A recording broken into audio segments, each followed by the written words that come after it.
Hi there and welcome to KeurigTroubleshooting.com. My name's Andrew and thanks for joining us today for the video on fixing the transformer unit. The main reason you want to do this is the Keurig isn't turning on. The main culprit normally is the transformer has gone, and the main cause of the transformer blowing normally is the dripping of solenoid, dripping of water at least from the solenoid. It tends to find, although it's around this part of the machine, it can well find itself coming into contact, at least the liquid from the transformer unit, which on the B60, which this machine is down on the bottom left. That's the machine facing away from you. What can happen with the unit is that any build-up of moisture water in the base plate, which we have off here, can then affect the transformer unit.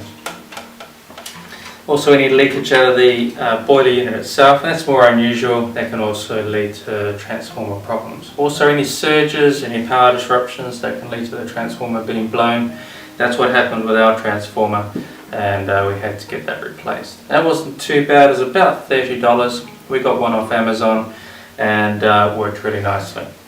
This is the one we're going to be replacing today. Again, we've worked on this a few times, so this is just for show and tell. But we're going to be replacing one transformer with the other.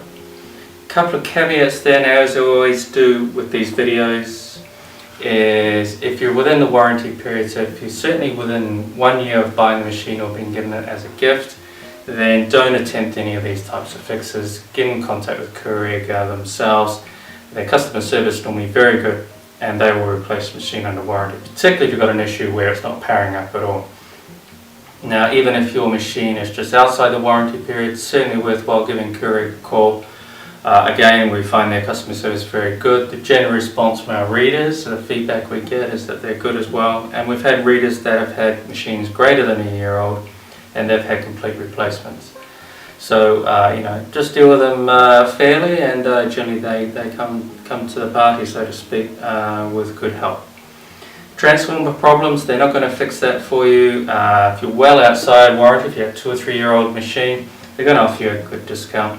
Now, if that's not your cup of tea, it's quite warm down there, if that's not your cup of tea and you want to be able to fix it, you want to have a go at fixing it yourself, so it's either not much of a discount being offered or throwing the machine out and just having to spend another couple $100, then fixing the transformer is really, for $30 odd, bit of patience, watching this cheesy video, then it's well worthwhile. So there's a couple of things we need to be careful of too. So we're dealing with the power transformer, which is dealing with mains power. You need to be careful. Okay, obvious thing, let's make sure that's unplugged. You also got to be really careful with the earthing of your main base plate. So, and you've had to have got the cover off the unit as well, as obviously this one is. So if you haven't got the cover off yet and not sure how to go about doing that, please have a look at our video on removing the casing or cover for your Keurig. This is a B60 model, very similar to many of the models, their popular models available. There are some differences, in particular with the B70 range in terms of getting off the top casing, but getting off the main surround of the black casing is otherwise very similar. So from this video, we've assumed you've got the casing off, we've assumed you've got the base plate off, we assume you've got it all unplugged, and so we assume you've also got another power transformer to put in there. As I say, about $30 from Amazon. Okay, so we'll carry on. You don't need too much in the way of tools on this one. We're not going to cover the re-earthing and everything off the unit, we're going to cover that in a separate video. We haven't covered the casing. All you're going to need in this case is a Phillips head screwdriver, which I better put the right head on the screwdriver unit here. And we have, is it 1, 2, 3, 4, 5, 6 screws to take out. And we're also going to need a little knife. We've already taken it off just so the practice runs. Just need a little knife or pair of sharp scissors. You need to be cutting this plastic clip which is around a number of the wires. You're going to need to take that off to get the cables off the main circuit board and then free. So let's press on, shall we? So the first thing to do is get it laid on. Nice firm surface to be working on. We lay down a few towels, it just helps to prevent it being scratched, because we're trying to look after the cosmetic side as well. So first thing to do is we want to, well, if I show it to the camera exactly what we do have to remove.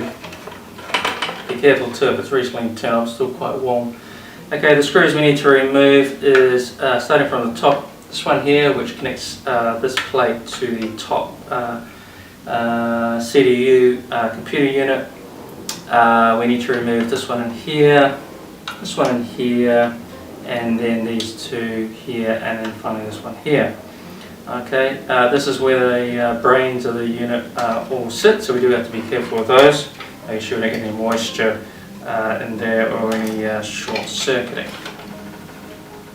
Let's start from basically the bottom of the machine and then working our way up. So I'm going to take off first. This is just the protective arm. It's really stopping you getting involved and working with the transformer unit. So that's going to come off. Just going to put these all on the base plate. So we're nice and easy to keep it.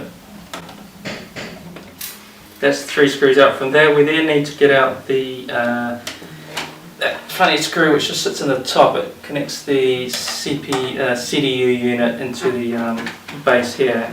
If you want to get that whole compartment off, it's one screw you do need to get off, but that'll be for another video. Just make sure you don't drop it all into the Keurig, although you've got all the covers off, it shouldn't be too hard to find. We are still missing one screw from one practice run the other day. It fell into the machine somewhere, never to be seen again. So I have one down somewhere. Right, that there, just bring the unit across like that so you can get free. Something like having an audience. And then you should be able to just lift off the casing like that. And there are the brains to your Keurig, in this case the B60. We're not going to be mucking around in there too much, but we do need to get access to a couple of points on. Now we're going to go to the power transformer itself. You can see that here we've just got the 2 screws, one there and one there to take out. So again, it's just all Phillips screws, screw heads on these ones. These ones got their washers on them, so easy to distinguish between the rest. Not that many screws in this little project, so you don't tend to need to map it out too much. It's all pretty clear where they all come from. My wife was rustling through her lunchbox making noise, so no comment. Alright, so now we just lift her up, just a little gentle there, and out she comes. Okay, so they keep it pretty simple for us guys, so it's pink and blue cables. Now what you will need to, because I've already taken it off, it's not evident, there's an annoying plastic tie that will group all these wires together for good reason, because they need to be all connected together to get the casing back on. Just keeps it nice and tidy. So what we're going to do is remove, and you just got to remember where they go. So the blue wire, that's further towards you, or further away from me, and then the pink wire, that is the one closest to me. Okay, so just mind, yeah, so we've got the blue one coming up, it's 1, and then the pink one, and that's 2. Because we've done this before, the wires, they're just really there, and I can take them straight off. Normally they're actually tucked in and under, and you might find a couple other wires sort of impeding your ability to get them out easily, but just be patient. They're not intertwined normally or anything, so you shouldn't have to be cutting wires or do anything else with them.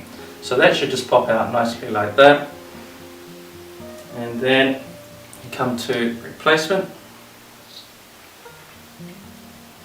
Again, as far as I can see, it doesn't really matter which way it goes around. I tend to put the pink wire closest to it, just because it's the shortest wire and tends to have the furthest to go around here, whereas you tend to find the blue wires a little bit longer across there.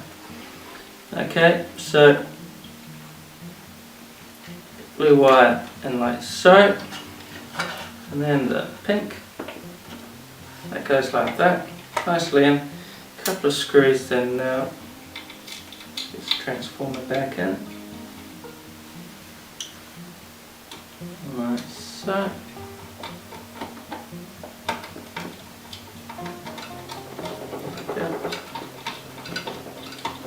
It's good to have a nice firm surface with it, because you can apply a little bit of pressure then to the screws, and that just really cuts down the chance of just burying them.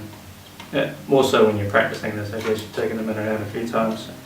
So hopefully this is a one-off maintenance job for your Keurig. I'm sure you'll have many more years of great coffee once this is fixed.